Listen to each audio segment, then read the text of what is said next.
یہ صاحب نے سوال کیا ہے کہ میرے دل و دماغ پر ہر وقت برے کاموں کی طرف رغبت رہتی ہے، جس وقت بھی نیکی کی طرف دھیان دیتا ہوں جھٹ شیطان حاضر ہو جاتا ہے اور اپنے ساتھ لے جاتا ہے۔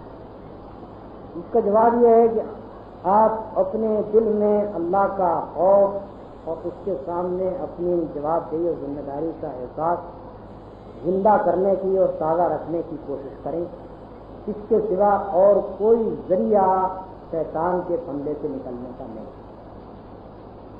اور اس بات کا خیال رکھیں کہ 1 مرتبہ یا 2 مرتبہ یا 4 مرتبہ شیطان کے پھندے کے میں پھنس جانے سے مایوس نہ ہو، ہمت نہ آئے، برابر کوشش کریں کہ اللہ کے خوف کی بنا پر رجسٹ کریں شیطان کی ترغیبات کو، اور اگر رجسٹ نہ کر سکیں اور کسی وقت ڈھیل پڑ جائے اور اس کے پندے میں پھنس جائے تو پھر تازہ کرنے کی کوشش کریں۔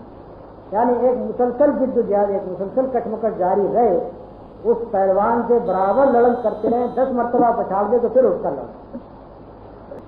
یہ دوسری بات وہ کہتے ہیں کہ نیکی کی بات یاد نہیں رہتی لیکن بری بات 5-5 سال گزرنے پر بھی یاد رہتی ہے۔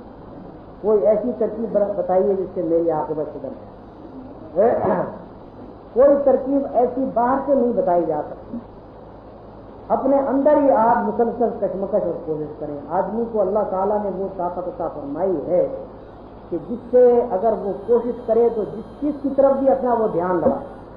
اگر ایک آدمی گاواں بننے کی کوشش کرتا ہے تو گاواں بن جاتا ہے، مسلسل ورزش کیجیے، مسلسل محنت کیجیے تو آپ ایک زبردست پہلوان بن سکتے ہیں۔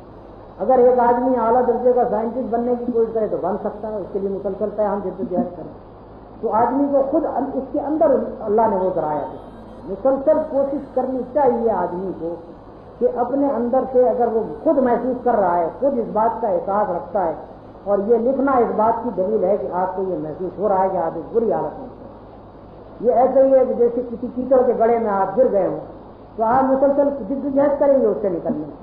یہ نہیں ہے کہ اگر 2 مرتبہ آپ نے کوشش کی اور پھسل کر نیچے گر گئے تو پھر آپ وہیں لیٹے رہیں گے، نہیں، مسلسل جدوجہد کریں گے۔